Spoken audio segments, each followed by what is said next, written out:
Armoor hostel warden నిర్వాకం. చలిలో విద్యార్థులతో ట్యాంకులు క్లీనింగ్. నిజామాబాద్ జిల్లా ఆర్మూర్ పట్టణంలోని బీసీ ఇంటిగ్రేటెడ్ బాలుర వసతి గృహంలో వార్డన్ మచ్చేందర్ తీరుపై తీవ్ర విమర్శలు వెల్లువెత్తుతున్నాయి.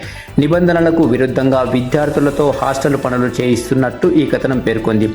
ఎముకలు కొరికే చలిలో విద్యార్థులను రెండంతస్తుల భవనం పైకెక్కించి నీళ్ల ట్యాంకులను శుభ్రం చేయిస్తున్నారు.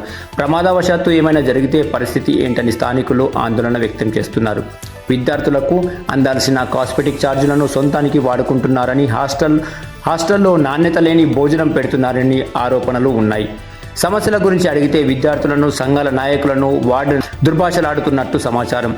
గత ప్రభుత్వం అండదండలతో మామిడిపల్లిలో పార్కు స్థలాన్ని ఆక్రమించి ఇల్లు నిర్మించుకున్నారని, ఏసీబీ దాడులు జరిగినా ఆయన తీరు మారలేదని వార్తల్లో పేర్కొన్నారు.